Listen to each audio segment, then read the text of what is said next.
กันเสนังไง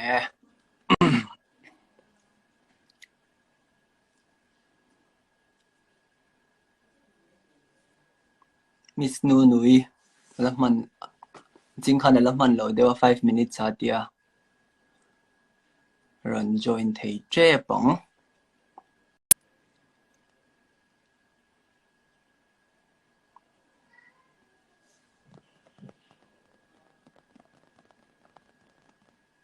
hello hello hello hello hello hello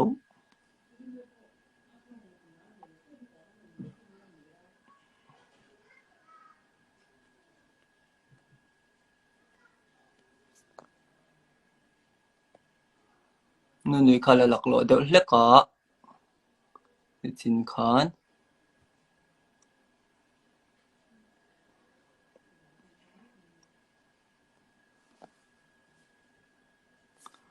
unable to join the intellect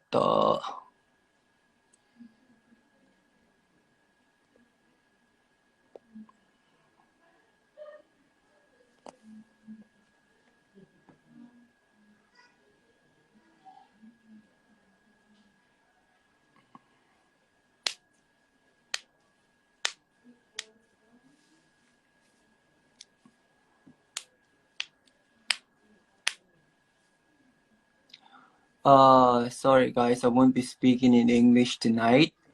However, I will do one with someone that I could, speak in English with, someone who's not from outside of Mizoram. I will definitely bring you someone that you know probably from your state, so stay tuned.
Hello, join Don Jie.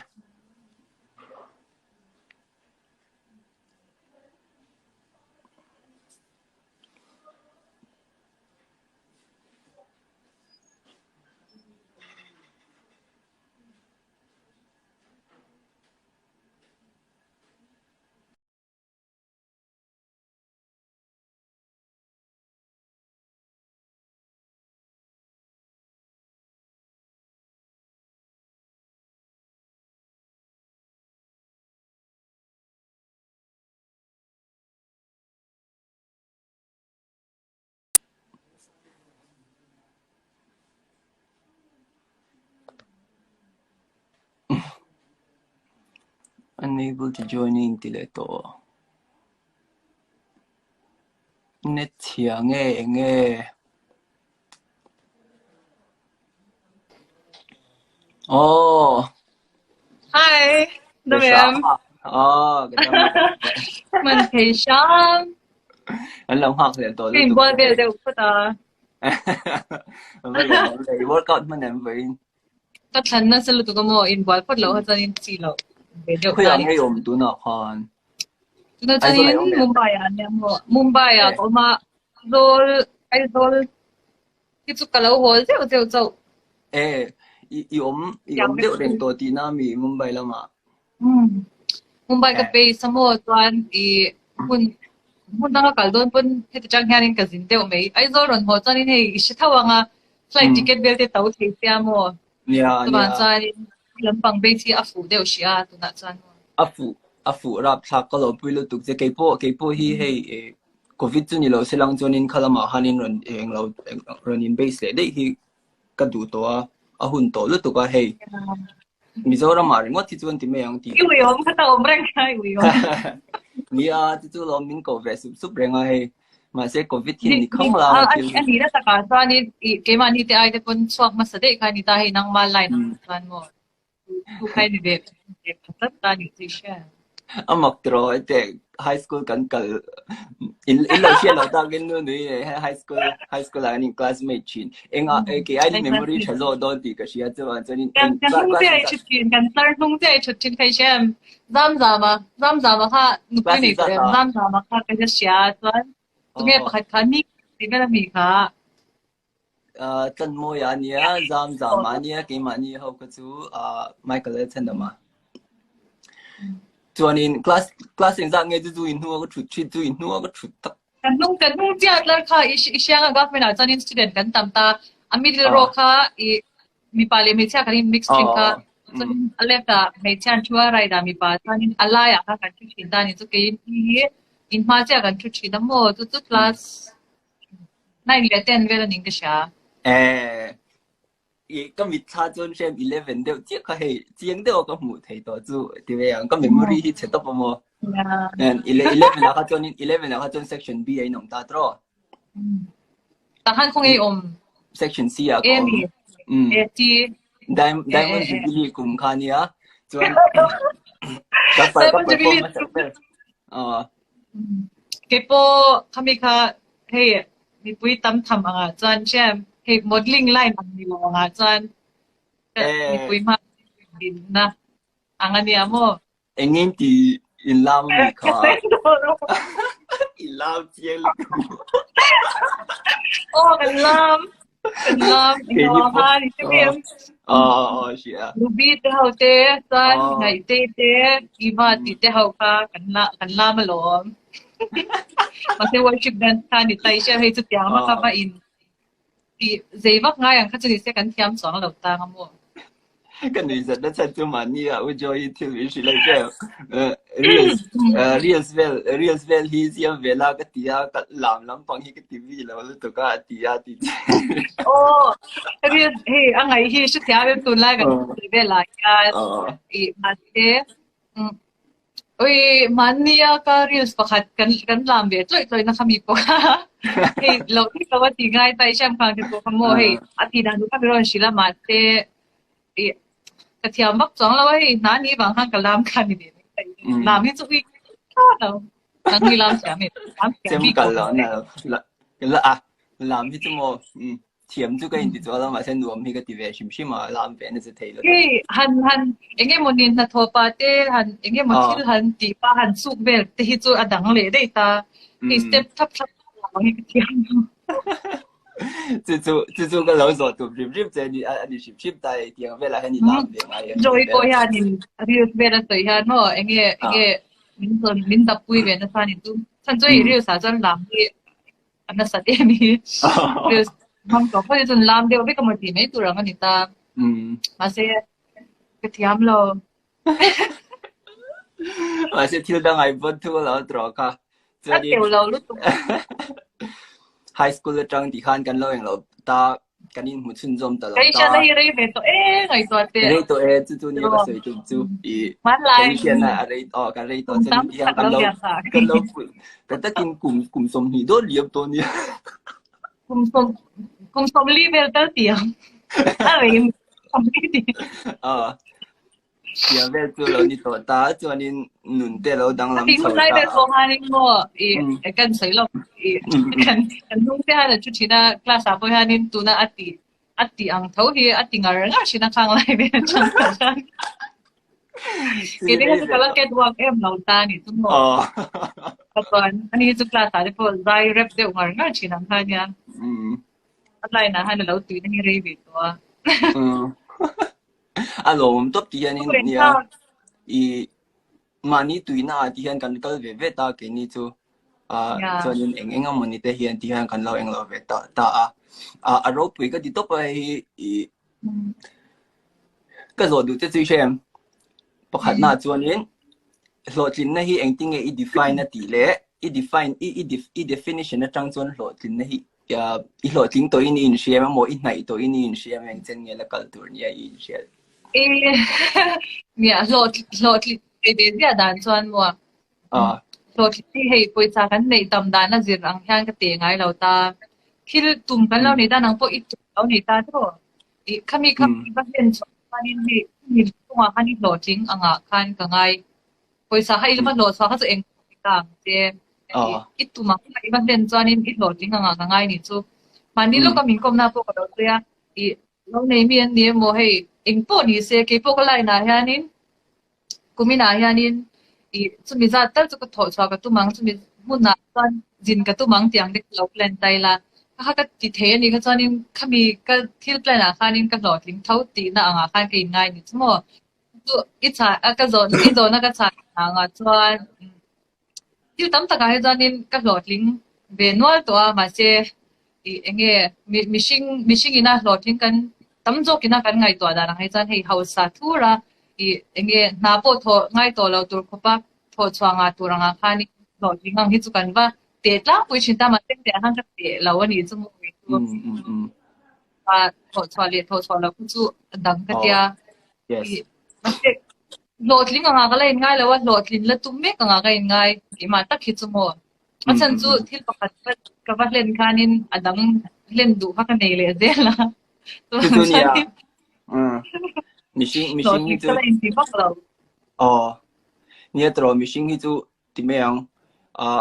kan ti vek to du ka nei to la ve ti ang kha chu om thei don lo shim ta ma selangin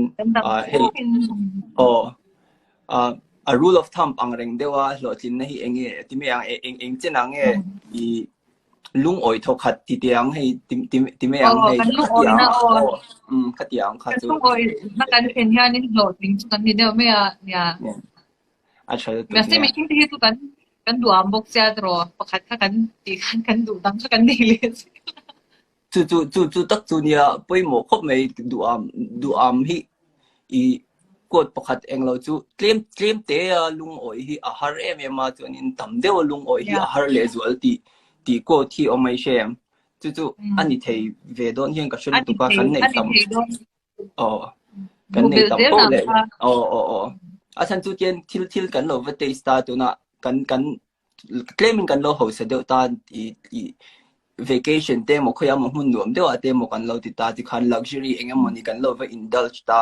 chuanin khata hanin kan indulge ve le khanin anuam mai ti le du na hal ta kha ti ka mani chuanin atira luxury ta na kan ti kha engam mo chena kha chuanin necessity kha lo chang thin ta luxury tam han necessity kha ta chang ma top ta kha kan englo hi kan in check reng anga in ka sia ti me ang du am lo du am tu ta na te pon ti be thawa kha wang khan mo limit kan cha tu ngai engki ma hanin limit kan cha la ki ma ni ta na changa lang poi hei i a chalo ve thei ve kan ni chu engkim hi mo chu man chanin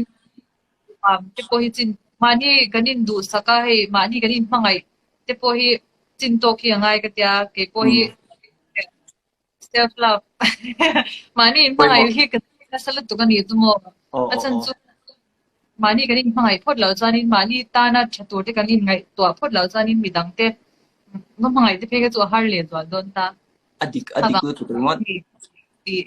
mani mangai hi ka zir na chu to pani chu mo khanga po khanin ma se mani mangai na tang khanin hei a tho so chan mani khongai na de hana lut le te thei ni chu mani khongai hi ke ma chanin ka weakness ne ma ke ma ka in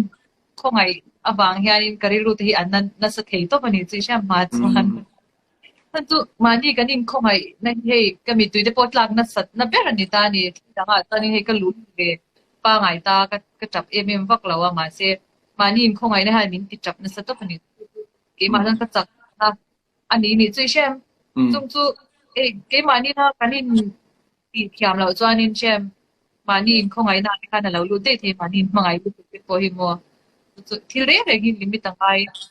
แต่แรงไม่จู่ๆเนี่ยมันเนี่ยกันไลฟ์มาสิเจ้าคันอมมันเนี่ยคันจะเถียงเดียวจู่กันเรา discuss ชิมตาที่เรื่องอ่ะ balance ไงเสียแต่ตัวน่ะ self love อีกทีแต่พวกคัน self love และ selfishness ค่ะไอ้ไหนลุตุกตานี่จะอะไรค่ะ balance balance ค่ะang ay top ta niya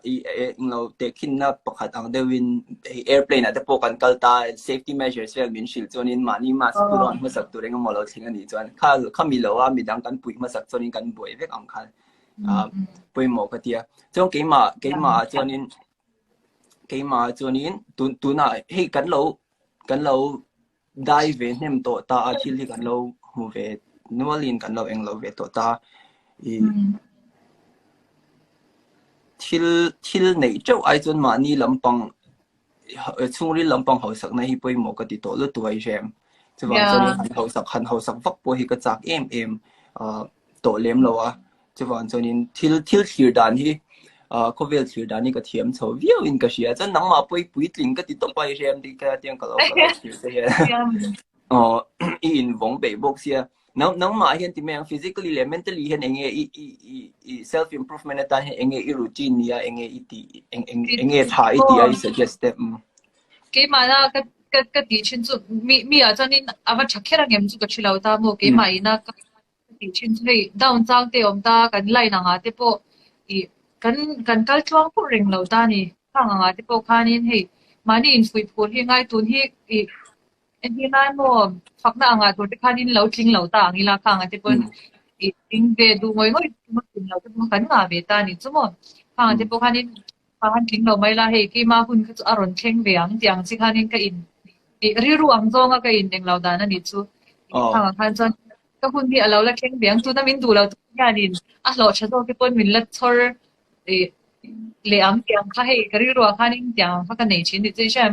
ka mi ka kan nual chuanin ri ru nual chuan engma hi kan phur lo ta ke po kan nual ke chin lo ta ka phur lo hei ka that chia ni chu engma ka ti tui ngai lo ta khang ani ka chan ke ma le ke ma ha ka in ti chia ti na ngani chu mo hei ka ri ru phur lo wa ke ma kha ka in maintain lo wa enge ka om me kha chuanin he ta thadang le tu ranga ta na ka in wa sai lo ka chuanin ke ma bok kha twar tu ngani ta chuan thil re reng a chalo zong kan tuần po hay tiếng zong a thir thiam hi poi mo ka tia mo chuan tak sabon be chung chang ai chuanin thil pathum hi poi mo tok ka tia mut chat ti khanin she se po nyang chu le workout hi khane ka chuan so ka cha mo ka tui be ko hanin ka puar lu tu keng ang hi ka ngai lo ka ri chan min nem tu rang keng che ka ta ka vak lo ni chu ka in chu me vak lo mo ma se hi dulam te hak do na photoshoot te mo ka tiang ang bel ke chuanin jem chan ka in chu thil mui le thak be lang hi chu ka in chu me de de chin mo chu ti ani lawa chuanin hei hanin dai cher tu ma in dai dang khanin ka ti ba kai lo ma chuanin chu a thok chaber ka tia mo midang a chang ka she chang lo nang en ting ei tiang pian hi nei reng dan itu natural ko workout ve chi na mo workout ti ba se engem moni wang hin top san le hi ngai le nuam hi chu ka tilu tu kai shem gym kal vel te hi nuam ka tilu tu ka ma se kala ti rei thei me lo ma lo tu engem moni hi boy na tu na te po covid te aron ni le ta ni kuma te po ka kala ma ka son ve ma se lockdown na ni le ka chale ze lai she monster asong ka kala mo tu na chon bong ko na elawa na ni genesis gym ha ka kala an mani te he kan tho hau wang ya ni tho hau ti mela an mani khanin he ambassador anga kha an khon tira kha ni miron mang ani chumo ai zo la chanin tu ya sang ka kal chinta ai ka kal tir kha chanin a thok pak lo khanin ka shani chu ma se gym kal te poi he kal thei kan ni vek lo ta ni jima kan ti ang hi ina ti thei ve kha atam ta ma se tam tak tan poisan ba sen kanin an poisa sen na kanin akwar ve ta hei lo lawin poisan uina phang ti kan an ba thok ta kha kha tu acha zonga thir tanin kha kha acha thau ta ni ma se gym kal te po hi ti bua kan kal ve thau ta ma se kan soi peng lo nga gym kal hi hei kani ti mu na sal tu mi chu kal ve khi kan tu ma kal thei lo ti pon enge sung te ti bai tur khop te pon an kal ni kan she thau ta ni kan chi she thau na kan ka angai lawan ni chi she mi ti ang ti ve te hi tulay jan mi nan ti wanga lo ti ve victim te hi mo at chalo ka ti to pai siya gym bel tum ta sai lo kan gym kher tum ta mi la mga po in te na hi iPhone te po an wari ta kan le thani chuan pa man te chung te I enge puri cham phana nang te mo tiang chan te nan nei ti wanga ma nei ve tum ring mat nang ri ru hi mo kan pu ang ti ka na dai chlai ti te men nei ni ai now zok te hi ini iPhone mak chagi an tam le tu kai siya le pa ti ku ni ti an ching ang em o ti te ka law ngai to ve me kan sei phang tu ni law me te ma se kan sei na eng a kan sei a char tu koi mo tu ko ha ka kan phone ne tirbe te ka tu than lung ang ti ka chan lu phone signal chu turang ti kai siya kan ve nga kan ina he ho signal chelut tu ka eng po hi he wifi po ni te a week thei to pa ni chung hanga than lung ang pera chu lo nia mi tiang rong rong ka ti ve vek tum kha tum lo eng lo kha iron sei kha poi mo ka ti top ma silangin nia right o te hi ol bia ani to ania yeah ke ma bi ga chanin gym ka kal hianin gym kal lo hi chanin mani in a exercise lak ki chu she ma har ka ti ve pa ga ya ba ma se nia an dik de thau ka sei ang deu panin I hey in job phur na oh I poi sa ba se na war nga yang kha anom me thau ta ma ka hey kan wa ka te po adik law kan di chuan kan tha te kan tak sata na poi de pu kha lo ni ve ti da ni waiting khoi tel pe chuan chan te reng me pa hey an na dong wa nga ni du ka sei sha mi nan ti wang ti ve del tu mang hi mo chalo khe ka ma mo em he mi hi ti ve tai la enge ka tan ma son na tur kan nei tiang kha ngai to thiam lo chanin kan hun hi tam tak kan pai the sha ma wi yom tu ka chu kho pe la poi sa eng ma ya ne lei the lo di china kan live chan ti ra kan hun kha wal lak let le tung la kan thei lo kha tiang khup khan lu ta ni mo hun hi su bang chuan ri ha kan sei chuan hi chu sai chen tu ri ani le ma thil da de ka ti thei sa ka ti no sai ta ka ni fluai je la mo wi tu ai kha poi mo hey serious lu tu ko hanin kom interview ang type kha ka ti du lo tam hey tema organic te ka ti kha ka du ma se ka ti rol po khanin hey kan kum ten lo zir ve to ta le now ten mi lo clear tu te ta na poi mo tur sai te zeu kha tu na hey ka live sessions ka ti na chan hi ni te bok shim ta ka ti ang sai thei tur de kha ka kom shim bok ta chewa chuanin anyway ti chang ti tok tu nei tiang he thank you mi lo ke pe duar lo mo nang ber te lo ten chuanin ti ka zo du chu mo van nei im ti em tlang de wing ka senga van nei ka in ti athan chu ka nei ang nei tur hian pathian ma somna tel lo chuanin tiang hi a thei lo ka chan tam tak te hi ka en mo ge chu mi nei ang hi ka nei lawa tam lut tuk ma se ka nei chuna han ka lung oi chuan chan van nei ka in ti na ni i mindset po kai van nei na le zel ani le zel tam aro puil tuk chuanin ba ke po van nei ka in ti top ka journey mi tam tak chi lang chon avan set chun ti mai thea ma se a set na lai tak ka van nei na ni in ka in chi a tu na to chuan ti me ya long purin kal ta lang it's a po mai thea Lupa ka midang te iba siya tiang na turang tipo ka hey inay law me te tani chumo hang ka re reng hi at chiali at cha kan thil ton re reng hani na chiali cha hi om de la ka tia ki chu I ka achalam ka kan hu thiam san kan tan mal som na khalong na mo chu van doi na po hi ka tan mal som na an tiang de kan shi chapo chu soi lo hey ka ti me ang nuam deu chuanin lo sei le ni lang chuanin ka suwa lang ti me ang mu tlak kom lo ang chi kha lak kom lo viau ang chu wan chuanin har sat na ka to zong he min enge min khal ngil to pa chu wan chuanin ke po ni thau har san thil le renga chan mo ka ke kan pa ni to kon ni lawang mi har san na tok ngai lo mi chadeu chuan om thawang ma se har san na tok tam mapiang yanin mi siya tiam na tile hey ye struggle tam mapiang ki don ye ni tiam mo i ka an pu du mi siya Tereng mai mani apo kan lo soi chia ka ke ma pong ka soi chin chu struggle mai lo hi chu an rin tak thei lo ka ti top me ang hei che ke ma bi ka ka jon rin har sa o chan chu chab view anga lang te po hi tian nia an tha lo ma se nu le pa te thazar no ya eng kim du ang nei thei tan te chon mi thani te hi har lo le la ma chon ya chalo ka ti o thil phal te o thil phal te mi hlim thei ni te shem ka tian de kha har mi lo ta ma se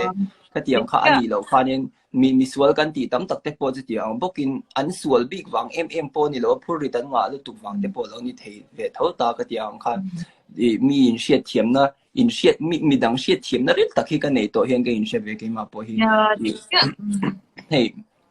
กับเมลมาอังหลังเตปนี่เสติดตกแมงเกมามินไงตัวโมคดีอ่ะลงส่งเตปคันนี้เสริลตักเขียนเสียเทียมนะที่กันในชิมดิมเวจานจะจู่อมโทมาเสอันไหนตัวจะเจ็ดเขียนโอ้อย่างคันมันอันมานี่คันนี้ตายละเดียวบางไอตัวแถมนะคะกันในบีกินกระชาตรอฮาร์สันนะมันสมเด็จมีตัวนี้ที่ฮาร์สันนะกับคิดดูตีน่าจังยานี่กันเตะเทียมที่ดูนี่เดียวอย่างสู้นี่อย่างช่วงนี้ที่ข้าเราที่เรียนรู้ตัวชินตามว่ามันตอนนี้อย่างพวกนี้หุ่นไล่หันชมงงทินมาเสร็จแล้วเตะแรงไหมหุ่นไล่จนชมแล้วตุ่มมาเซนี่ขัดอย่างเดปกันเนี่ยตัวนั้นเดปชมนั่นเดปเราตัวไตละไบรท์ไซส์งว่าถือเดปกันเทียมเลยผ่าตาทินเชียนเลยก็ปุยส่วนนั้นจงจ้างเดป人但跟老甜打點樣都係很後生，切落表嘅咯，冇？幾萬冇？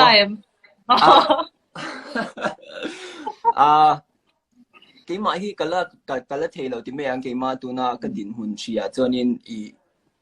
很 set 啦 commitment 特你佢啦har sa về你就幾萬單轉，咪查地就อันตั้มเมียเรานะมาเสอมจูอันนมเวียมาเสcommitment tak kizo kala in ready lo hian ka shevea na halo min lanaw pang lo yeah kan lanaw pang lo to layang lo to ringa sayang lo to nang ai kalaman lo ani ka ring ve to mai tu kun ka sayang de ha ni ke ma hi ke in mangai phot ri poi mo lo to ringa tu alo kel bek ner miang ka thian ko ta na in dai la mo mani zun zun lo zun chuanin kan mu mok te kan tia kan buai puya alni le lo kan ya buai tha chuan chuanin I ka ngai to shi lo an thel tu kringot chuanin thil dang de na china ka zo tlang che ka tu le hey in flatter tum na lampang ni lo in shem in lo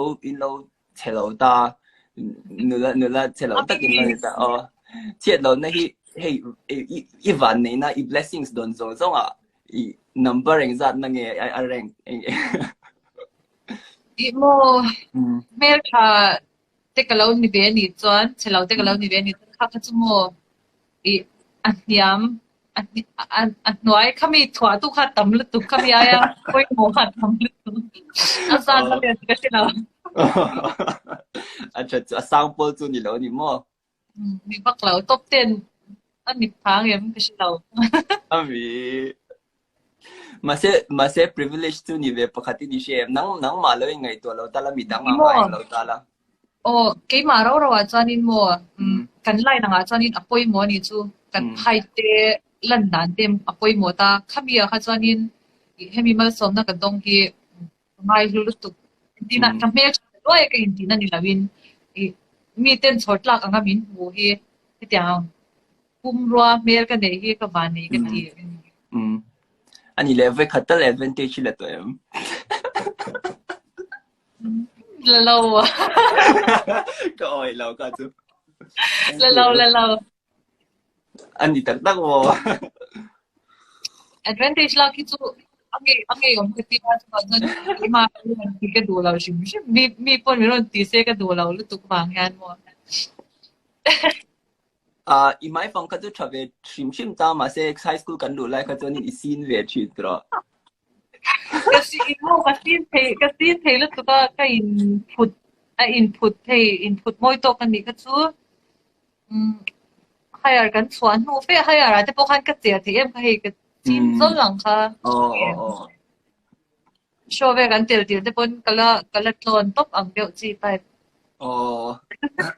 in kan van pa maybe ke kan lai put lo ta in van nei top in hard work pon in te ma se cái có thao về thì rồi đấy mà tụi té mà thao về đâu khi có đủ mà hello nia cher chi hi nom ve shim shim nom kana ko hi kana mi pa kha I shep halo me te ya journey ko mo hi ko hi che e du tu nia ma se a workout ta hi body build zong ang inan workout ta ni chu weight ko to ma ka han a bia to ar an trail tuk ma se cher chi ve shim shim nom nom cho te chu ke ai na he thawa cher thau jam thamo tiếng có cái cô cái này cái rồi là做cái hệ thể tốc bay đấy做这个你没你thảo thảo đâu cái cái做咩了嘛是แต่嘛เราไปđâu hey mới tộcไปđâu ha này nhé hầu lúc tục ý polite mấy nhỉ hả anh đi lâu cái chỗ mà cái ngày đàn thì cái sợi pop dễ vẫn trả lời dễ em cho nên anh ấy cho nên til anh ấy in til tỷ đàn trung trang in thọ đàn trung trang ấy tết tết tỷ mình xử về thế mình tiếng agency người in ta thì nam cho nên thì khan in clients to the khan in an agent the khan lobby cho nên anh tiếng process thế mà giống brief đâu in thế nang mà đi nang có đi sẽ thao nga tiếng nang mà đàn cho cái siêu ta cái mà như anh đi đàn chuan mo agency nói cái nông khan in POC cái này ta manager cái agent ka cái mà hit chuan pathum cái này ta ni zia chu modeling line hey photoshoot ang te yang chi fashion kai noi lam pangang chi a khan pakhadan ta chuan in movie me ang ti ve ram how the audition ni ti to chin ta phang ta nang khan in pakhada shan ka neya chuan pakhat hey advertisement lam pangang chi ho TVC yang khangau bigata nang khan in pakhat ombok ta khangkha group hi kan nei ta group hianin audition theina turang chi antinan fakna tur mo enge mukha tyang ti tur thar alo kan aro post chinta chan imani kan man nge man lo kan agent te kan ron zota kan man chan kan ba audition chinta mo kan audition ta tunla chan he covid vel bang hanin self test kan ti ta manin kan in record manin kan audition ang ani chu kami kan in record kan thona chuan kan clean kha chuanin tikhan kan agent te khanin kan manager te khan miron shil le tikhan kan thona ticket turte kan thlenna turte tikhan ke mani boy pinga lawin mo an mani chube khan an lawin be fel chin ha dam thang reng kong le lama chuanin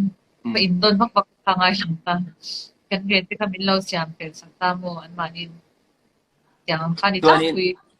chuanin englo eng chalai tan recommend em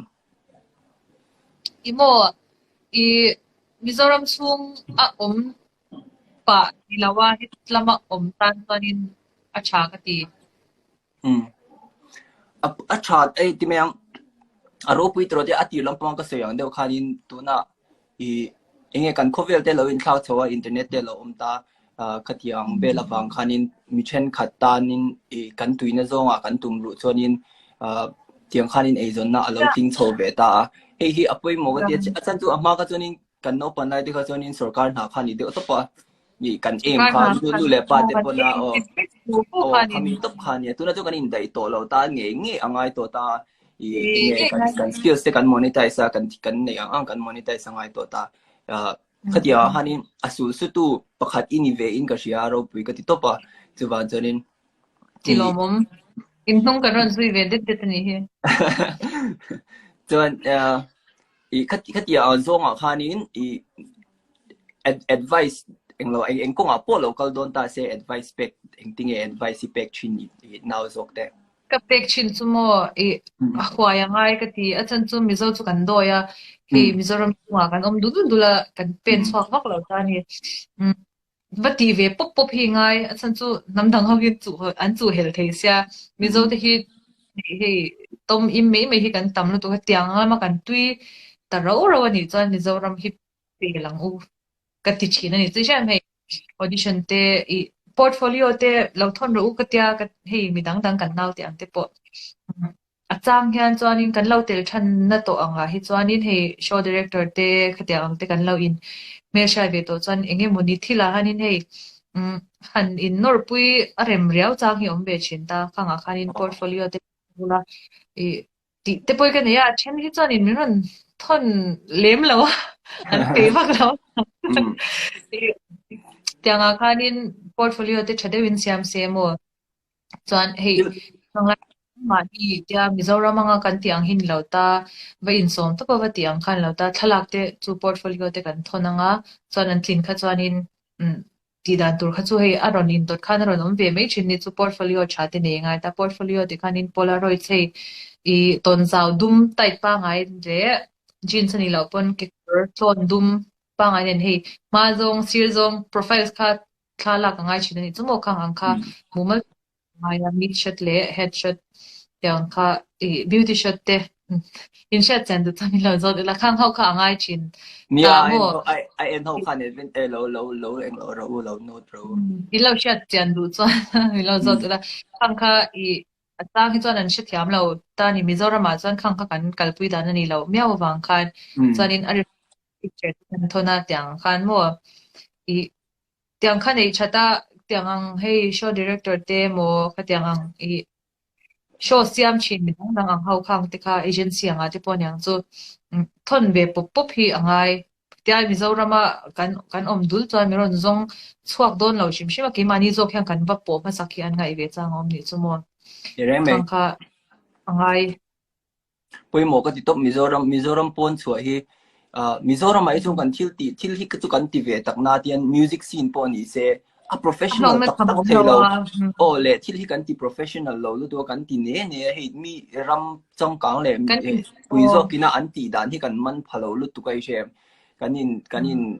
som dan ani mo kanin pay dan ani mo ka tia zong event kan organize dan ate hian na professional a chen hi chu na chang shedeu chang kang an om ve nol to ka tia mo ma che a zong tong chuanin an la ni lawa tam thil hre thiam deuh te hi chu thopui te hin nuam bi ka an om ve nol to ka ti Mizoram a po hian thau nia om ve chan ma se Mizoram pon chu poi mo ka ti ne mem chu mindset shim po hi Mizoram a in bing lu tu khizona dik thailo iti ve thau em nang ma po iti chu hianin ke ma po ti mo a kariru te hi mo adang to ti mela hei a ma ka chuanin trong moi lo ni lo te Mizoram a chuan hei enge thil show te pol om don ta se min som nge ta ni ka tel nge chin tlang pui ta min som na chuan tiang khai heta ka ron kal ta atira changin nei tu man min chelawang kluk bultan tu ma kong sira papor zwa de ha kain angreng kan min sha lo ta kha khatiang vel khan tai sha khatiang hwam khanin kalve ngai ta Mizoram a engangin min shep to po ni se heta ka chuknuk sa min shelo lutuk kha Miss India wang han tlem zong sa min shita ni amai ro chu Miss India han tel lo ta chu min shelo le zwal don ta tuna he modeling khovela omsa Mizoram model dang te po mo local du don tang se tuman an chidon lo kha khai an tor ve ngai ni chu Mizoram a cha min ngai lu eng ang ma se phaya kan kal nu heta ka chuk nu te chanin ka lut na ka hei atla niam ta fek angin ka om chuman abula tanga chana hei min che tur ke ma kha min che turang khanin min notice chena turang khanin ka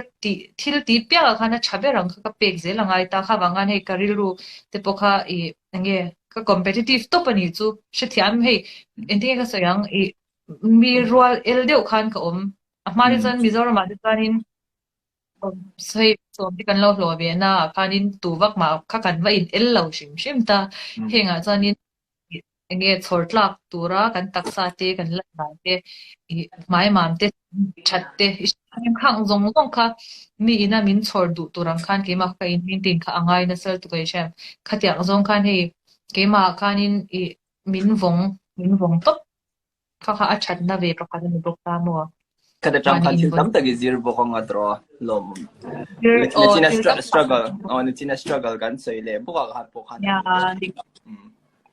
kan comfort zone atanga kan ba chua ramdang te kan ba ma som khan Mizoram om de chan kan khadam long hei mà ni in luma changin tu duin kan ti theita henga chuanin I nge thil kha athar kha tam kai shem thil kan thiam bet boka le kan mela lo dan na te po khanin adversity tam tak kan hei har san na tam tak kan to ve chin ta khatia zong zong te po engi ani kan va shiat khanin ni shem hei mizo hian racism hi tilet lokila khamia han lu le lokila kan se thiam lo to pani zo asan zu adong tu kan tang ngai lo mizo rom kan chua san ngai lo mi na min kan mela wanga min hu sit na kan to na hei aril ru na tha zia kha kan shiat thiam chuan heda kan vai te po chi dan to kan thiam man ni loka khanin video an upload ka traffic police in vai driver pakhat kong sira push up ti ti rang chi te kha hei nui me mi chuan nui me na ke chu athalo hi ka tilu tu kai shem ka tiang khan vai min ti ta se an rama kan lung oi lo dan tur ji atnam angin kan hei kan ang le ang amoni anga ka tiang khan in balance anga ya vai sa pe empo hi mishing shim hi kan in za ton hi ngai ka tia ni chi shem kami po kha antina mani traffic police ti te po kha anui za thak po ka ti vak chuang lo ge pon ase traffic police dam panganga khan lo ni ta angila khapa ang thau khanin mi zo ti pu an lo ti be thau me thei vai chau khan lo to me thi ta poi cha choi tu lo nei dam banga kha tianga in ngai dam na an lo in ti le ti po kha lo ni me thei in kwa tu wang lo po khan mo kha kai ele bi kha me thei thau ta ni khamia pon ma se ka choi tum tak jok chu vai ani bang khan hi vai le ni zo in kar thil thing ani bang khan kan choi pung na sa ta em ta ni kha hi tam ta ga chuanin ingai danang po kha thilom the ni lutuk ta ni chumo mishing hi vai ni mo midum ani mo mi eng mi buang po ni se he kan it mishing kan ni na nga kan in za ton chuan mo eng kim hi apel ka ti ke ma kon mi va mu sit te hi mi mu sit em bak hi ka nei ka shingai lawa mi mu sit hi ka du lawa mi mi la mu sit ani jang ha chuan thu nia nga tan bak ma pu ka ngai chuan lo ta ma che an ma ni zalen na kha he an ma ni mi ja khan an phor chaw do min lo sit tu ni chang kha an mani thoi ta mo an mani enge hei ke ma na ka ni thil ti chalo ka huang kha ti be ka tum mai lo ta kha tiang khanin ti be ro ka tia ka naw ti hau ti poi hei fuina ta ka huang chi mo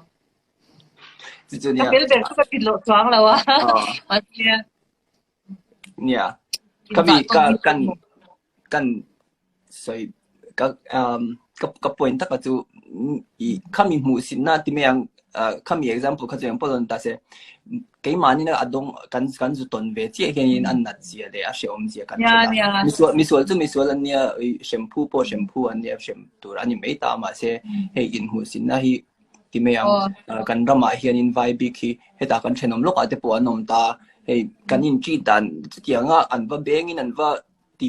ni em lo ma se hei in biak nom na yang ve shim mang chi de hi shem khatia an ngot po ha te ma hei she om hi ka lo ti thei lu tu ri chi shem ka ti ha poi mani in tan chuani alo ka shit ya me i choi tu anyway 8:50 ani dona I boy sia ka berei lu tuk to lawang chenga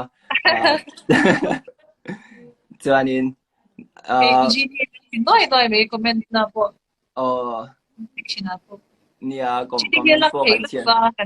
kan school ho chin lai chuan. Ni. Ti zong ka chuan in ti lawang kan in lak hlei om em e. Lak thei lu ka he ama hi apel lo zo ka kal sol lawa.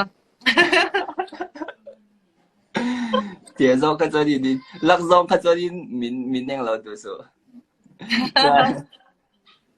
Engem mo na ti ti hun na chadeu te kan ne lo mom ashan pa hanin video call de Facebook ka video call kha ro fil ka ro kan boy ve ai boy sia kanin be kha to pamumal ta ka in be na hi kan nei ngai me lo wa chu man chonin kanin kompana nia in ke chapa nia nakin ate po kan la ti le nga tro engem mo sei du te lo in call lai she wan in shil lo nga cho kan ti ka sei hi mo ka topic tu na ni ta sei na sa thei to kai she acha ka yang amu nom po ka tia kha hei podcast te po kan na the interview formal they were in zo vela tiang vel ai chon in tia chen ma ka san na pura tan ton han ti de ve chap bang ti Miss World zo na Sanga kan dia vela hanti vel katra. Ai inia kan kat ti chau je langa chunin midang po kala kom chau je la mi puitling dau dau hi kom ka cha kai hem he inzir pa na hen kam mang du ni chu ke mani na taka chunin mi he midang ta na mu nom ti siam ai ma chunin ati me ang khami chuni thoma se ke ma inzir na pa tan hen na tha hi ka ti topa chu ba chunin ya mi sang sang he mi sang sang in kan thil ton te a sang theu ta kan hanin share yanin he kan share changa kan lo ngai po hi a hun te a kan ma mo kuna hanin kan lo in chom ton ve chin ta mo chan te po hi kan lo in ben lo lo mo kan lo in kom kan ring dui chen lo ni po hianin hanin mo kuna tiang chan chai lo te hi alom nang po i lai na i tho singa kalom pui lu tuk che i lan tho ling che ta ma ya ge ki me na ma pop te ne oh ne tu ya ko vithian min ti buai lu tuka ni lo silang chuanin hei ujoi te nen te po hianin ti turi kan nga amo Christmas light te po khanin gig lian tham deuh mai ka hmuwa chuanin Malaysia Singapore ti vel te po kal na tur London thengina om ta ma se lo ni be ni mo ke po ka din na tur ka chul pa na ta du covid hi chu ka ning to chu lom lockdown hi chu hetia ni lenga mu thei te chu nom lu tuk ta ma se I responsibility se lo nei ani ma responsibility te lo nei ve box si pay chuanin I boy thana chin hi tam lu tu chu wan chuanin nia zo to se chu ko ti khop mai ma chop chu ko nga mai chuanin nang po I ti chho je langa eng thleng nge theli to vi i mo tu nia ke po ka in zo china ho I ka chan to I eng thleng nge ka thlen thiang ti ka shi ta ani chu ke kon tu mi tu na aya sanga thleng the je tu hani ke ma po hi ka in wat sai thei tok in chu eng thleng nge kan thlen thiang ka shi lo le kan tu ni se yeah wish you all the best ani chuanin tu na le ti top shi photi la chuanin kan ti le don ya yes thank you bye bye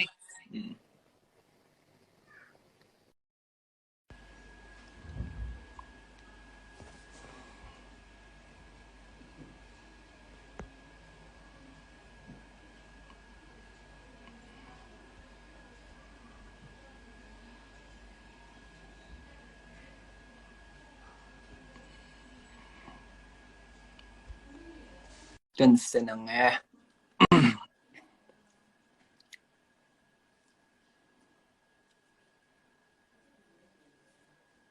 Miss Nui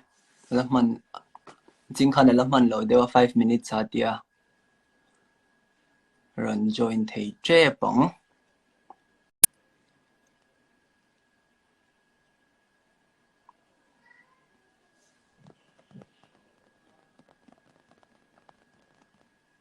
hello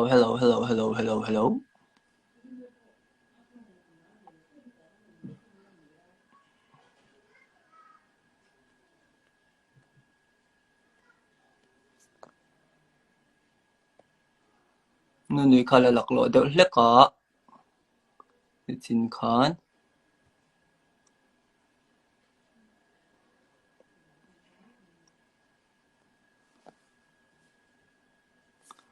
unable to join intellect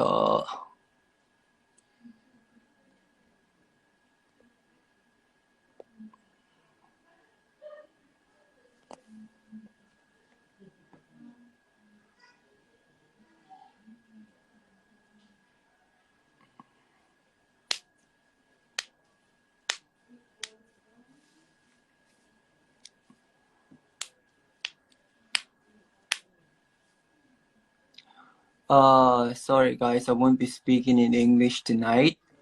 However, I will do one with someone that I could, speak in English with, someone who's not from outside of Mizoram. I will definitely bring you someone that you know probably from your state, so stay tuned.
Hello, join Don Che.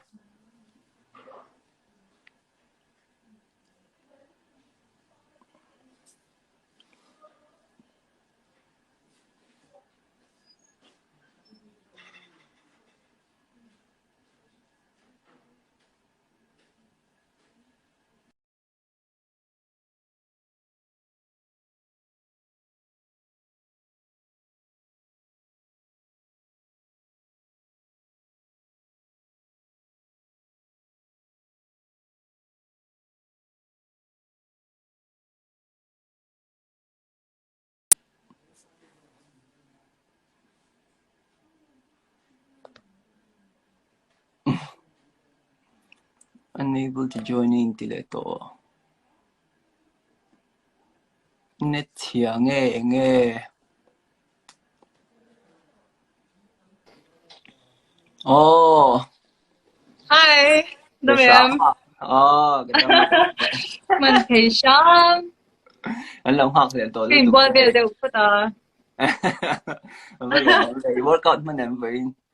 Các thân nó sẽ lưu tụi mo in boy phát lộ hay cho nên chỉ lộ. Về đều Khuya ta ngay ôm tụi nó con. Nó cho nên Mumbai à em mo. Mumbai à có mà rồi cái chút cái lâu hồi dễ. Ôm điệu đến tôi tí na mi Mumbai lắm à. Mumbai ka pe samo tuan I hun na ka don pun he chang hanin ka zin deu mai ai zo ron ho chan in he I shithawanga flight ticket bel te tau the tia mo Yeah, tu ban chan lampang be chi afu deu shia tu na chan afu rap thak ko lo puilo tuk je keipo hi hei covid chu ni lo silang chonin khalama hanin ron ron in base le dei hi ka du to a hun to lu tuka hei Mizoram ma ringot ti chuan ti me ang ti iwi om ka ta om rang kai iwi om ni a ti chu lo min ko ve sup renga hei ma se covid hin ni khong la ma ti ani na ta ka chan ni ke ma ni te ai te pun swak ma sa de ka ni ta hi nang mal line chan mo tu kai ni de ta ta ni ti sha amak tro te high school kan kal in lo sia lo ta gen nu ni high school ani classmate chin enga ke ai memory chalo don ti ka sia chuan chuan kan hung te ai chutin kan tar hung te ai chutin kai shem zam zama kha nupi nei te zam zama kha ka ja sia chuan tu nge pakhat kha ni ti mela mi kha chân mo ya nia zam zama nia ke ma ni ho ka chu Michael chen da ma chuan in class in zang nge chu in hu ko chu in hu ko chu tak kan hung ja lar kha isyang ga me na chan in student kan tam ta amidil ro kha I mi pale me cha kan mix string kha alefta me chan chua rai da mi pa chan in alaya kha kan chu chin da ni chu ke in ma cha kan chu chin da mo tu class 9 le 10 ve la ning ka shaก็มีท่าจนเช่น11เดียวเจ้าก็ให้เจียงเดียวก็หมู่ไทยต่อจู่ที่ว่าอย่างก็ memory ที่เช็ดตัวมั้ง11แล้วก็จน11แล้วก็จน section B ไอ้หนุ่มตาตรอแต่ฮันคงไอ้section C อ่ะก็ที่Diamond Jubilee กลุ่มคานี้อ่ะจนก็ไป perform มาจากนั้นเก็บโปคำมีค่ะเฮ้ยมีปุ้ยตั้มทำอ่ะจนเช่นเฮ้ย modeling line มันมีลงอ่ะจนมีปุ้ยมาดินนะอันนี้อ่ะโมเอ็งยิ่งที่อินลาวมีค่ะอินลาวเจียงโอ้กันลามอินลาวมาดิเต็มเชียรูบี้เท่าเต้จนไงเต้อีมาติเท่าค่ะกันลามมาหลอมKasi worship dance ka ni tay siya hay tutya makabain. Zayvak nga yan kasi ni second tiam song law ta mo. cái này rất là thật cho mình nha, tôi cho ý theo ý là cái Riosvel hi siya vela ka tiya ka lam pang hi ka TV la wala to ka tiya ti. Oh, tapi hey, angai hi shi tiya be tun la ga be la ya i mate. Oi, mania ka reels pakhat kan lam be tloi na kami po. Hey, lo ki ka wati ngai tai sham kang ko kamo hey, ati dan du ka ron shila mate. Ka tiya mak chong la wai na ni bang hang ka lam kan ni. Lam hi chu i ka nang ni lam sia me. Lam sia Xem bi cả ko. là làm gì chứ mà thiểm chú cái gì做啦，嘛先弄那个 division 是嘛，làm về nó sẽ thấy được. Hey, han enge monin na thopa te han enge mothil han ti pa han suk bel te hi chu adang le dei ta hi step thap thap la hi tiang Chú cái lối rồi tụi rip thế đi ship tại tiếng về là hay đi làm về ngay. joy ko ya nin reels bela toi ha no enge min da pui ve na sa ni tu chan joy reels sa chan lam hi anna sa te ni reels ham ko pa chan lam de be ka mati me tu rang ani ta ma se ke tiam lo mà sẽ thiếu đang ngày vẫn thu là trò cả. ta tiểu lo lu tu High school trang thì khanกันแล้วเราตากันนี่หุ่นชุ่มจมตลอด kai sha dai rei ve to ngai to te เรื่องตัวจู่นี่ก็สวยจู่อีเขียนอะไรกันเรื่องตัวจะมีอย่างกันเราแต่ถ้ากินกลุ่มสมหีโดนเลียบตัวนี้ kum som li vel ta tiang ai som li ti เดี๋ยวเวลาเรานี่ตัวตาตัวนี้หนุนเตะเราดังลำ ting ชา lai de ko ha ni mo kan sai lo kan nung te ha na chu chi na class a po ha nin tu na ati ang thau hi ati ngar nga shi na khang lai be chan ta ke de ha kala ke duak em lo ta ni tu mo ka ton ani chu class a de po zai rep de ngar nga chi na kha nya lai na ha na lo tu ni rei be to loผมตบที่นี่เนี่ยอีมานี่ตุยน่าที่เห็นกันก็เวทตาเกินนี่จูส่วนเองมันนี่แต่เห็นที่เห็นกันเราเองเราเวทตาเราปุยก็ติดต่อไปก็รอดูจะช่วยเชื่อมปกติน่าส่วนนี้รอจินนะฮีเองติ้งอี define นะตีเล่อี define อี definition นะจังส่วนรอจินนะฮีอีรอจินตัวนี้อินเชียมันโมอีไหนตัวนี้อินเชียมันเจนเนี่ยแล้วก็ตัวนี้อินเชียเนี่ยโหลดเดียดานส่วนมัวโหลดที่ให้ปุยจากันในตำดานน่ะจิรังแห้งก็เตียงไงเราตาคิดตุ่มกันเราในด้านนังพวกอีตุ่มเราในตาทั่วอีขามีบ้านเรียนสอนนี่มีตัวขันนี่โหลดจริงอ่ะขันก็ไงปุยจาให้มันโหลดสอนเขาจะเองต่างเจอีตุ่มขันบ้านเรียนสอนนี่อีโหลดจริงอ่ะก็ไงนี่จูมันนี่ลูกก็มีกลมหน้าพวกเราตัวอีเราในเมียนเนี่ยโมให้เองพวกนี้เสียกี่พวกอะไรนะฮะนี่กูมีนะฮะนี่อีสุมิจัดแต่จุกถอดชอบกับตุ้มังสุมิมุ่นนะตอนจินกับตุ้มังเตียงเด็กเราเล่นใจละถ้าก็ติเทนี่ก็ตอนนี้ข้ามีก็ที่เล่นอ่ะค่ะนี่ก็หลอดลิงเท่าตีน่ะอ่ะค่ะก็ยังไงนี่สมมติตัวอีชาก็โดนอีโดนน่ะก็ชาอ่ะจวนที่ตั้มตะการให้ตอนนี้ก็หลอดลิงเบนวลตัวมาเสียอีเองมิชิงอีน่ะหลอดลิงกันตั้มโจกิน่ะกันไงตัวดานังให้ตอนให้เฮาสาธุระอีเองนาโปโทไงตัวเราตัวคุปะโทชวางตัวรังค่ะนี่หลอดลิงให้จุกันว่าเตะล่าปุยชินตามาเต็มแต่ห้างก็เตะเราวันนี้จะมุ่งไปตัวว่าโทชวาเลยโทชวาเราคุณจูดังกันเดียมันเตะโหลดลิงก็เลยง่ายเลยว่าโหลดลิงแล้วตุ้มเมกก็ง่ายที่มาตักคิดสมอมันฉันจูที่ประคัดกับว่าเล่นคันนี้อดังเล่นดูพักกันเลยเดี๋ยวละตัวฉันมิชิงที่จูที่พวกเราเนี่ยตัวมิชิงที่จูที่ไม่ยังกันที่เวกตัวดูกันในตัวเราเวทีอย่างเขาจูผมเทดอนเราชิมตามาเซลังอินเฮ้ยrule of thumb อังเริงเดียวว่าหลอจินนี่เองที่ไม่ยังเองเจนังอีลุงอ้อยทอขัดที่เดียงให้ที่ไม่ยังให้ขัดเดียงขัดจูลุงอ้อยนักการเขียนยานี่หลอดลิงกันนี่เดียวไม่เนี่ยไม่ใช่ไม่ใช่ที่ทุกกันดูอัมบอกเสียตรอประคัดกันตีกันดูดังกันดีเลยจู่ตักจู่เนี่ยไปหมกคบไม่ดูอัมให้อี quote pakhat englo chu claim te lung oi hi a har em ma chuan in tam deuh lung oi hi a har le zual ti ko thi o mai shem chu ani thei ve don hian ka hran tu ka kan nei tam kan nei tam po le a chan chu tian thil kan lo va te sta tu na kan claiming kan lo ho se deuh ta i vacation te mo khoya mo hun nuam deuh ate mo kan lo ti ta ti khan luxury engemoni kan lo va indulge ta chuanin khata hanin kan indulge ve le khanin anuam em ti le du na hal ta kha ti ka moni chuanin atira luxury ta na kan ti kha engemo chena kha chuanin necessity kha lo chang thin ta luxury tang han necessity kha ta chang ma top ta kha kan englo hi kan in check reng anga in ka sia ti meang du am lo tu tan na te pon ti be thawa kha wang khan mo limit kan chat tu ngai engki ma hanin limit kan chat lang ki mani ta na changa lang poi hei I a chalo ve thei ve kan ni chu engkim hi mo chu man chanin te po hi chin mani ganin du saka hei mani ganin mangai te po hi chin to ki ngai ka tia ke po hi self love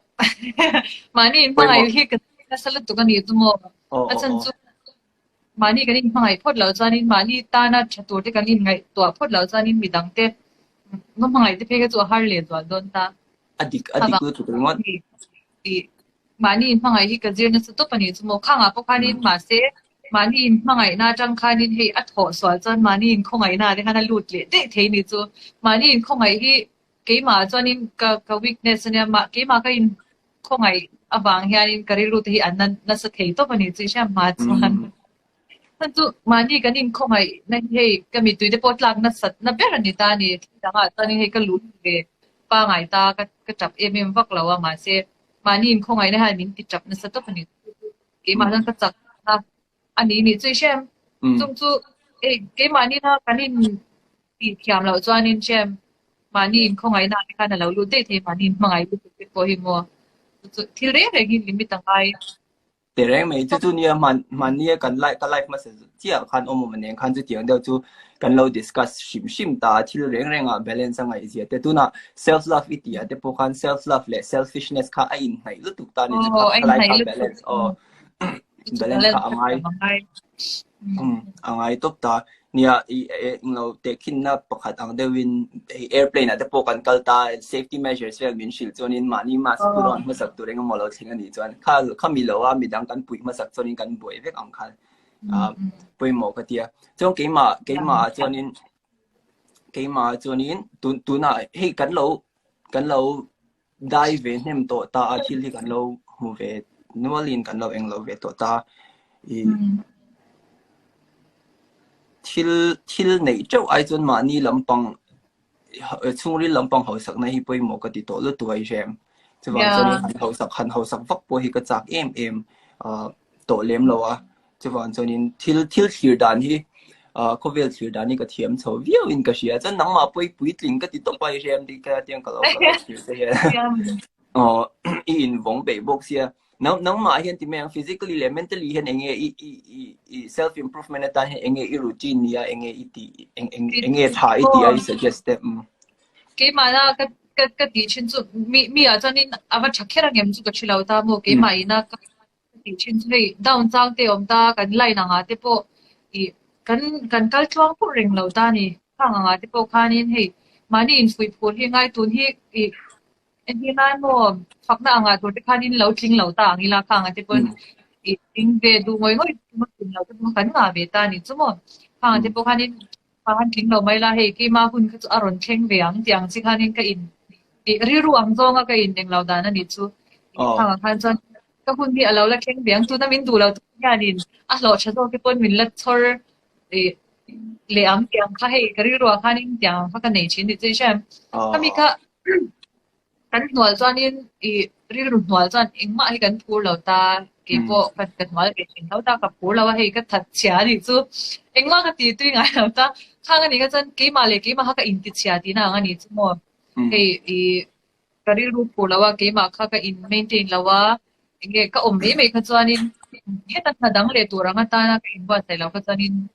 ke ma buk kha twar tu ga ni ta chuan thil re reng a chalo zong kan ton po hai eng zong a thir thia mi poi mo ka tia mo chuan tak sabon ve chungchang ai chuanin thil pathum hi point mo tok ka tia mut chat e chat ti khanin e shi se ko nyang chu le workout hi up khane kal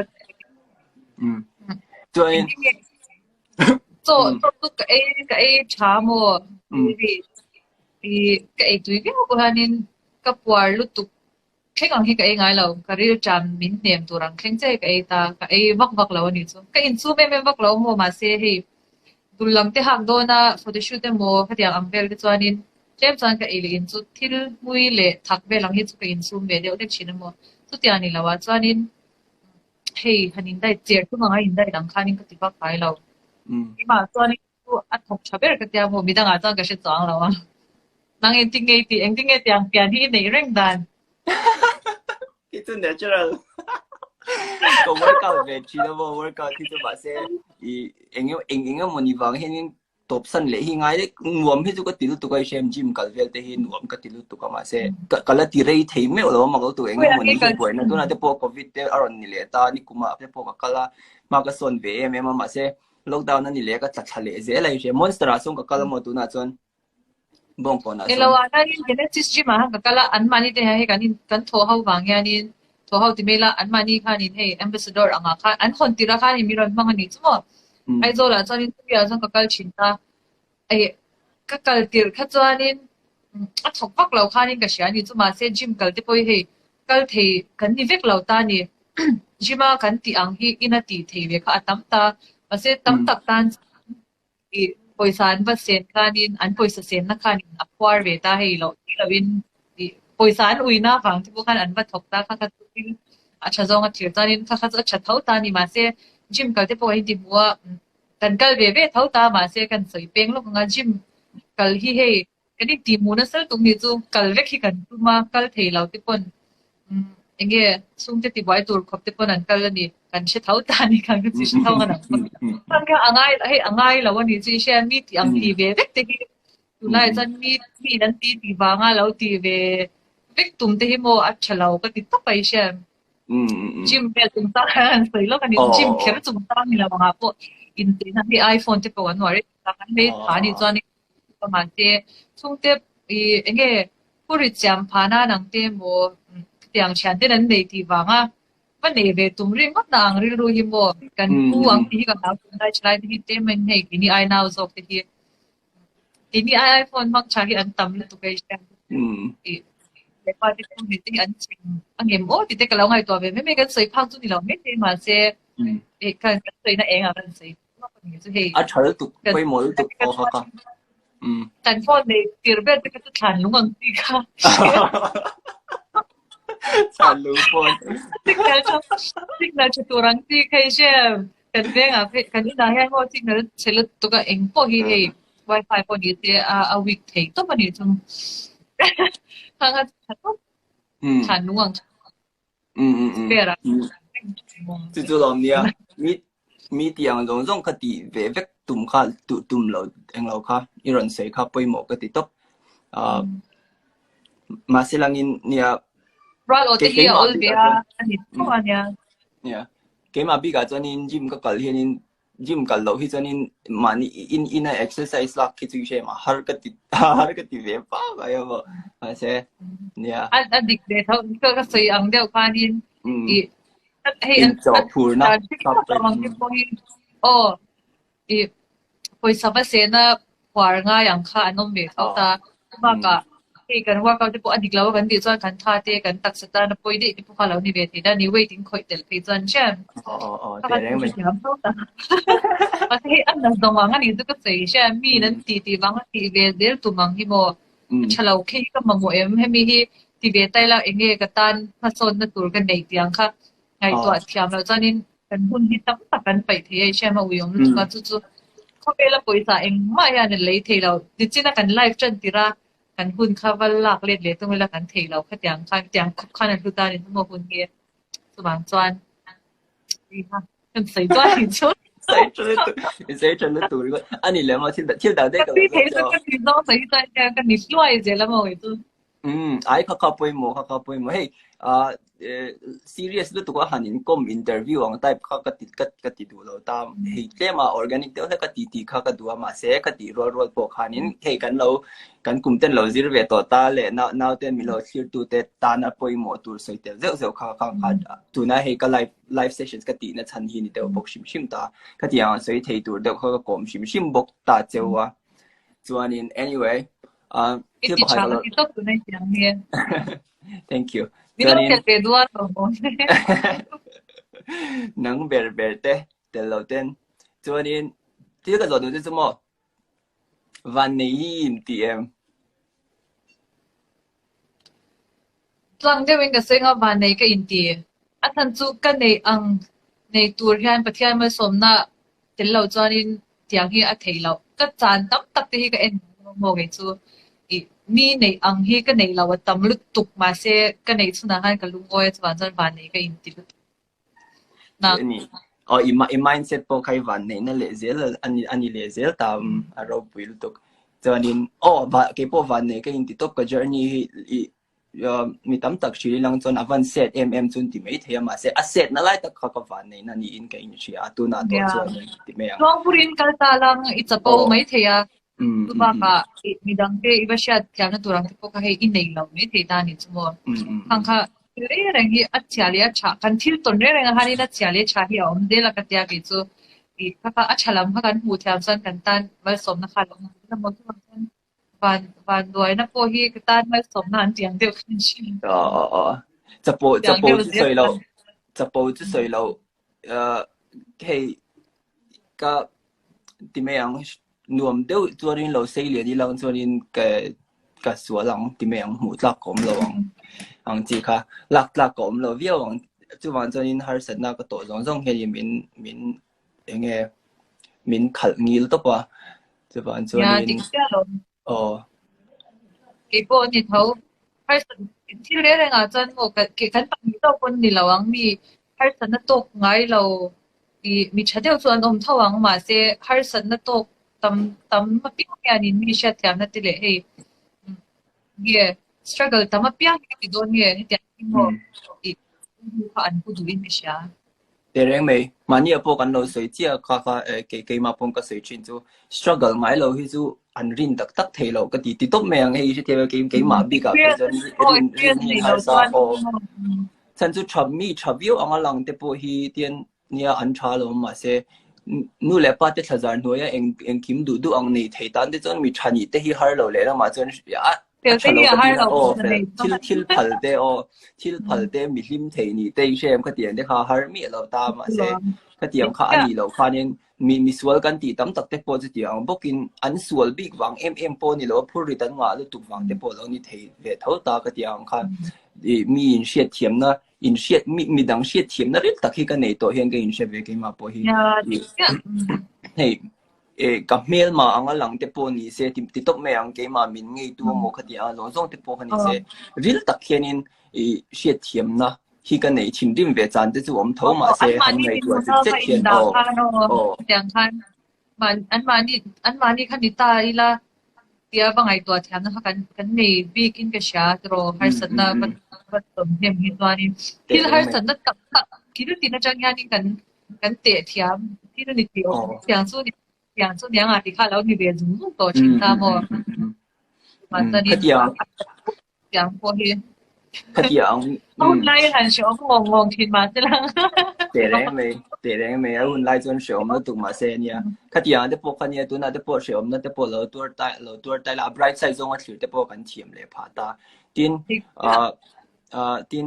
chen le kopui a zon nang chung chang a te po zon dan kan lo thiam ta ti me ang tu hei an ho sa chelo yaw vel o mo ke man mo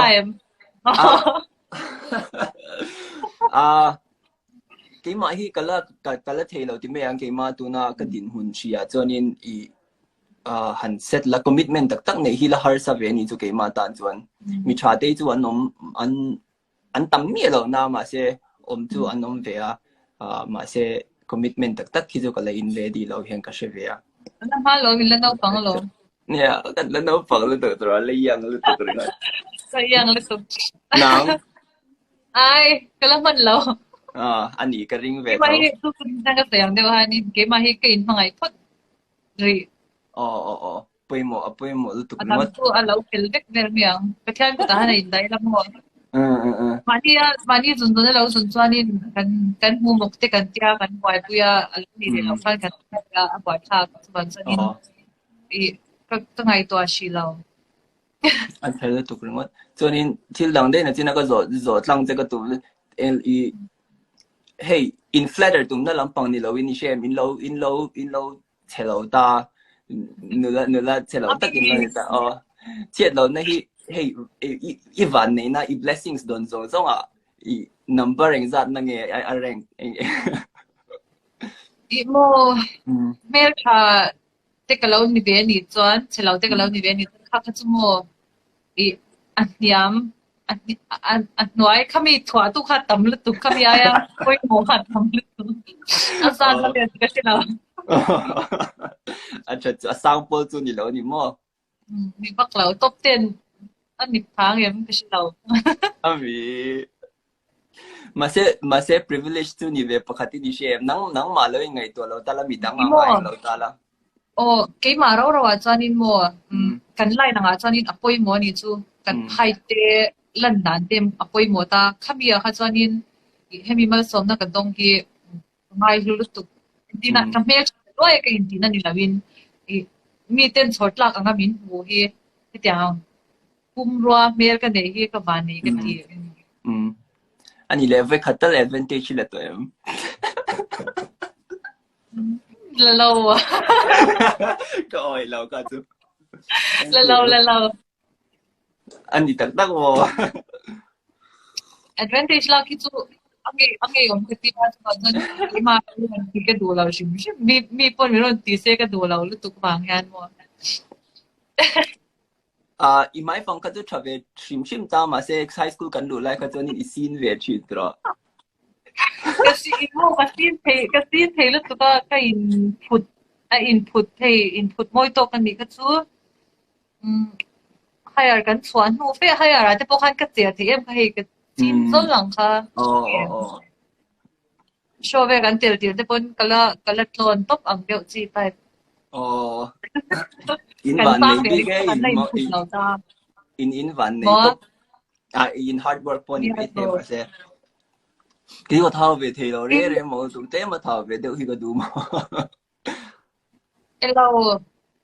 เนี่ยเจอที่ต้องไปชิมลำกันเอาพวกที่กันเอามีปากค่ะอีเชฟฮัลโหลไม่ที่อ่ะเจอมีคำว่าที่พวกที่เจอที่ดูตัวเนี่ยมาเสียเอาว่าเก่าตาเฮ้ย body build จงอันนี้นั่นว่าเก่าตานี่จูเวทีคุยต้องมากันทันอาเดียโตอันที่เรื่องตุกมาเสียเจอที่ไปชิมมีน้ำล้มโจเด็ดจูเกี่ยไอ้น่ะเหตุถ้าว่าเจอเท่าเดียมทั้งหมดเดียมเขาเกี่ยวกับนี่ก็เจอรถแล้วโจก็เหตุที่ตกไปเลยโจก็นี่เนี่ยเนี่ยเท่าเดียวเขาจะดูจ้องเมียแล้วมาเสียแต่มาเราไปเดี๋ยวเฮ้ยมวยตกไปเดี๋ยวครับเนี่ยเขาลูกตุกอามีอีพอลายไม่นี่ค่ะนั่นนี่เราเกี่ยวกับก็ไงด้านที่กับสวยป๊อปเซลวันชาเลเซลส่วนนี้เองส่วนนี้ที่เองเรา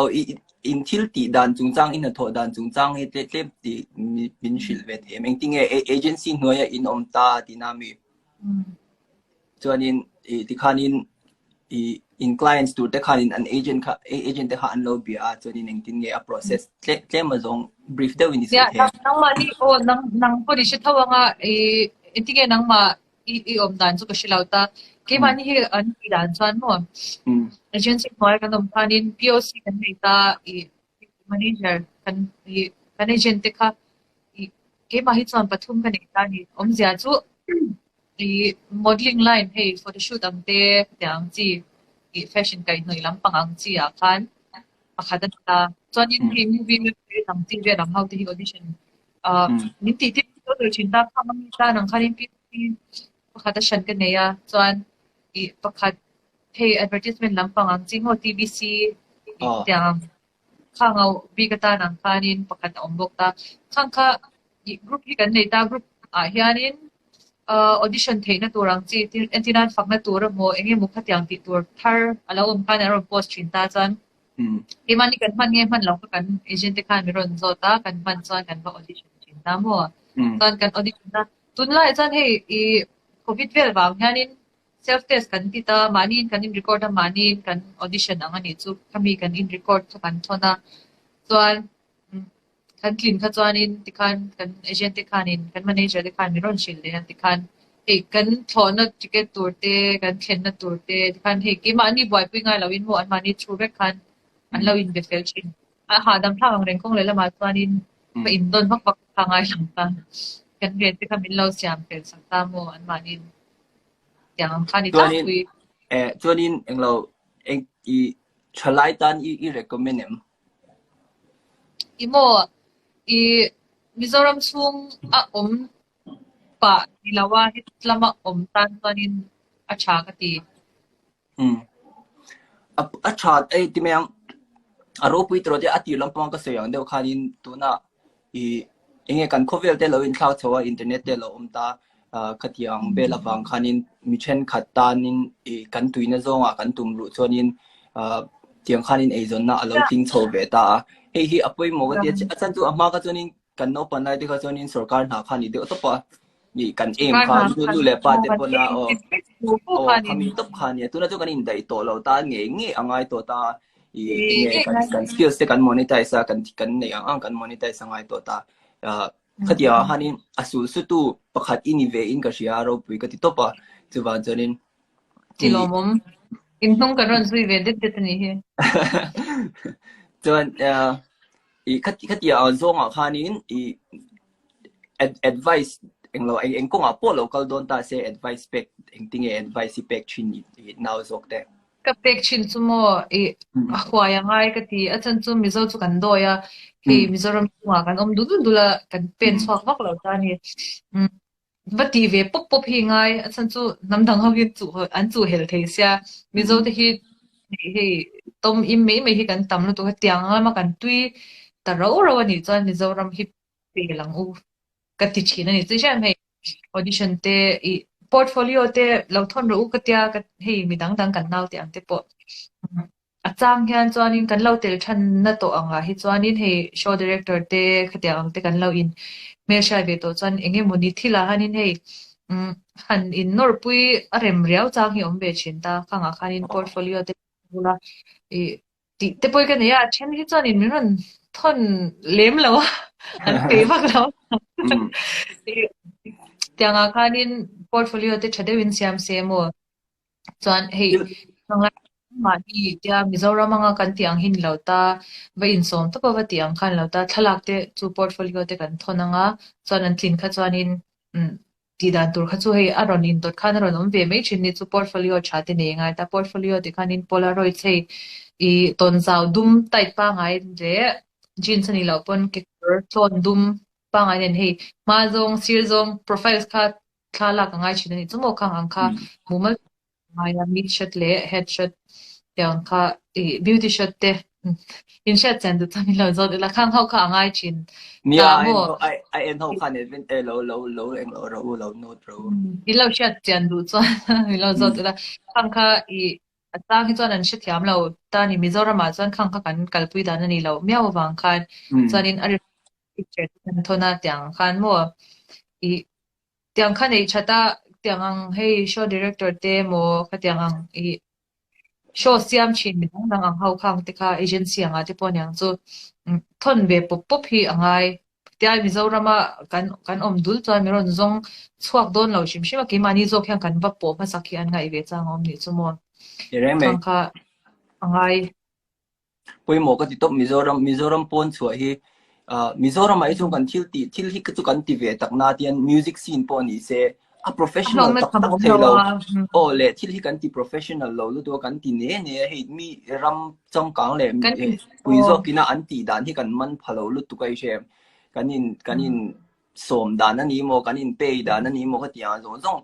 event kan organize dan ate hian na professional a chen hi tu na chang shedeu chang kang an om ve nol to ka tia mo ma che a zong tong chuanin an la ni lawa tam thil she thiam deuh te hi chu thopui te hin nuam bi ka an về nuôi tổ cái gì Mizoram mà bồi hiền thôi nia về chân mà xem Mizoram pon chùa bôi một cái tin em chú mindset shim po hi Mizoram mà in khu bình lu tu khi cho nó địch thấy là ít về thôi em nắng mà po ít chùa hiện nay cái ít mà lu po tu hi quay mo hong pi kem cái rồi thì mo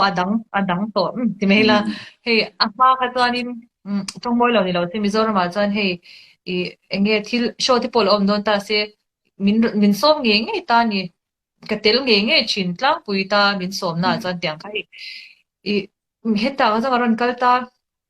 atira changin nei tu man min chelawang kluk bultan tu ma kong sira papor zwa de ha kain angreng kan min sha law ta kha khatiang vel khan tai sha I khatiang hwam khanin kalve ngai ta Mizoram a engangin min shep to po ni se heta ka chuknuk sa min shelaw lutuk kha Miss India wang han tlem zong sa min shita ni amai ro chu Miss India han tel law ta re chu min shelaw le zwal don ta tuna he modeling khovela omsa Mizo model dang te po mo local du don tang se tuman an chidon lo kha khai an tor ve ngai ni chu Mizoram ma cha min ngai lu eng ang ma se phaya kan kal nu heta ka chuk nu te chanin ka lut na ka hei atla niam ta vek angin ka om chuman abula ta chana hei min she tur ke ma kha min she turang khanin min notice thena turang khanin ka thil ti pya kha na chabe rang ka pek ze langai ta kha wangan hei karil ru te pokha ange ka competitive to pani chu she thiam hei enti ka sayang mi rual el deuh khan ka om amari chan Mizoram ma chanin sei som ti kan lo hlo ve na khanin tu vak ma kha kan va in el lo shim ta henga chanin enge chhortlak tura kan taksa te kan la na te mai mam te that te em khang zong zong kha mi ina min chhor du turam khan ke ma ka in min tin kha angai na sel tu kai shem khatia zong khan he ke ma khanin min vong top kha kha a chat na ve ka kha ni bok ta mo kada chang khan thil tam tak zir bo khong adro lom le china struggle on china struggle kan sei le bo ka hat po khan kan comfort zone atanga kan ba chua ram dang te kan ba kan pa ma som khan Mizoram om tu chan kan phadam lom he mani in lu ma changin tu duin kan ti theita henga chanin nge thil kha athar kha tam kai shem thil kan thiam bet boka le kan mela lo dan na te po khanin adversity tam tak kan he har san na tam tak kan to ve chin ta khati a zong zong te po engi ani kan ba shiat khanin shem he mizo hian racism hi tilet lokila khamia han lu le lokila kan se thiam lo to pa ne zo asan zo adong tu kan tang ngai lo Mizoram kan chu san ngai lo mi na min kan mela wanga min hu sit na kan to na he aril ru na tha ji kha kan shiat thiam chuan he da kan vai te po chi dan to kan thiam man ni loka khanin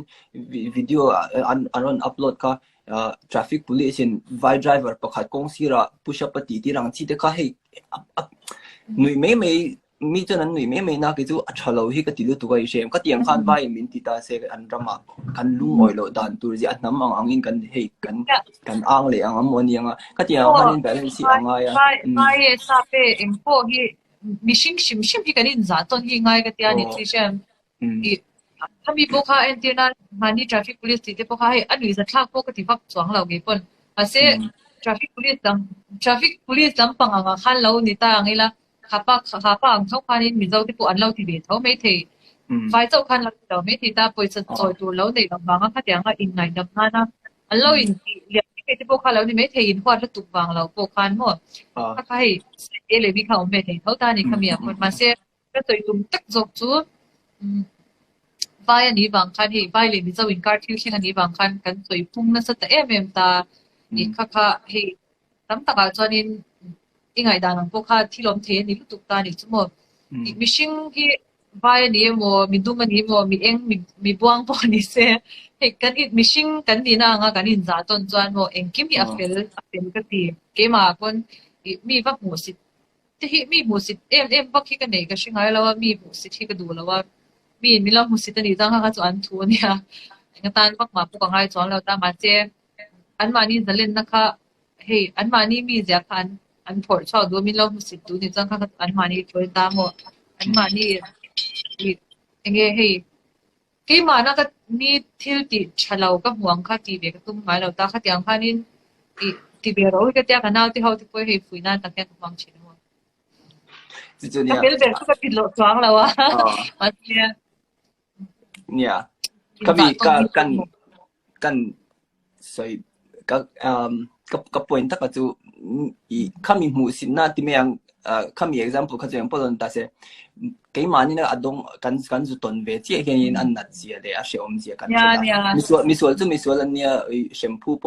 อันเนี้ยแชมพูอันนี้ไม่ตามมาเสให้อินหมู่สินนะที่ไม่ยังกันรำมาเห็นอินไวบิคีให้ตากันเชนอมลูกอาจจะปวดนมตาให้กันอินจีดันที่ยังอันว่าเบงอินอันว่าที่นี่ลงมาเสให้อินเบียกนมหนาอย่างเวลชิมมังจีได้เชมขัดยานงดปะค่ะ幾晚喺上午喺個樓梯睇得到啲小車，或者下背。萬年真萬年真佢做啲樓，可是條尾最多。哦。Anyway 8:50 อันนี้โดนในอีบัวสิอ่ะก็เบรย์ลุกตุกต่อระวังเจ้งอ่ะจวนนี้น้อยไม่คอมเมนต์นะพอชินะพอเนี่ยก็ที่เรียนรักเองหรือว่ากันสกุลเขาชินไลจวนนี่ที่ส่งเขาจะนินติระวังกันนินรักเลยอ๋อแม่รักเองหรือว่าเฮ้อามาฮีอัฟเฟลเราโจก็สวนเราว่าเจ้าส่งเขาจะนินรักส่งเขาจะนินมินเองเราดูสูเองก็หมดแต่ถ้าได้ที่คุณน่ะชัดเดียวติกันเนี่ยเรามั่งอาฉันป้าฮันินวิดีโอคอลเดี๋ยวไปดูแต่วิดีโอคอลค่ะเพราะเป็นการรอเนี่ยกันบวยเวียอีบวยเสียกันอินเบคาตัวประมุมแต่ก็อินเบกนะฮีกันนี่ไงไม่รู้ว่าจะมาจนินกันอินคอมพานันเนี่ยอินเกจจับเนี่ยนักกินอาจจะพวกกันละตีเลี้ยงอ่ะตัวเองยังหมดใส่ดูแต่เราเลยคอลไล่เชฟวันนี้ชิลโลมาจนตีก็ใส่ยี่ห้อกับที่ท็อปิกตัวนั้นตัวนั้นสเตลตัวไอ้เชฟอาชาก็ยังข้าหูนมพวกกันที่ข้าให้พอดแคสต์พวกกันเนี่ยนะอินเตอร์วิวฟอร์มัลเดี๋ยวอินโซเวลาที่ยังเวลาจนอินเดียเชียนก็ทานนั่นปูราตานตัวหันตีเดียวเวชับบังจีมิสเวิลโซนั่นสร้างกันเดียวเวลาหันตีเวลคัตรอไอ้เนี่ยกันที่ชาวเจริญอ่ะจนอินมีดังพวกกันแล้วกรมชาวเจริญมีปุ๋ยทิ้งเดี๋ยวกรมกระจายไปให้อินซิร์ปานาให้กำลังดูนี่จุกมันนี่นั่นตะการจนอินมีดังตาน้ำหูนมที่เสียมไอ้มาจนอินที่ไม่ยังคำนี้จุดที่ทั่วมาเสียเกมมาอินจิร์น่าปาตันเห็นยินชาฮิกที่ตัวปะจุบันจุดนี้มีช่างให้มีช่างอินกันที่ต้นเดียช่างเที่ยวตากันหันอินเชียร์ยันอินให้กันเชียร์สร้างกันเราไม่พอฮีอ่ะเดียกันมาโมกุนะหันอินกันเราอินจอมต้นเบียชินตามโมเชียนที่พอฮีกันเราอินเบ็ดล้อแล้วว่าโมกันเราอินโกมกันได้ด้วยเช่นแล้ววันนี้พอฮีหันอินโมกุนะเดียวฉันใช้ลมที่อีกอารมณ์น้ำพออีไรนะอีโชว์สิ่งนั้นก็ลมคุยแล้วตุกเสียอีนั่นโตลิงเสียตุกตาไม่อะเงี้ยที่เป็นน่ะหมอที่นี่โอ้เนี่ยตัวนี้ก็วิธีมินตีบวยลุตุกันนี่เราเสร็จแล้วจนให้อุจอยเดนเตปโอเฮนินตีตุริกันงามโมคริสต์มาสไลท์เตปโอคันกิกเลียนทำเดี๋ยวไม่กับหัวจนมาเลเซียสิงคโปร์ที่เวลเตปโอกันนั่นตัวลอนดอนเช่นนี้นะตามาเสแล้วในเบนโมกิพวกกันนั่นตัวก็ชุดพานัทดูโควิดที่ตัวกันนิ่งโตจู่ลมล็อกดาวน์ที่จู่ให้เดียนี่เล่นกับมุดเทได้จู่หนุ่มแล้วตุกตามาเสresponsibility เสเราในอันนี้มั้งresponsibility แต่เราในเว็บบ็อกซี่เพจจวนนี้บริษัทนั้นจริงที่ต่ำรู้ตัวจวนนี้เนี่ย做多些这个的确没出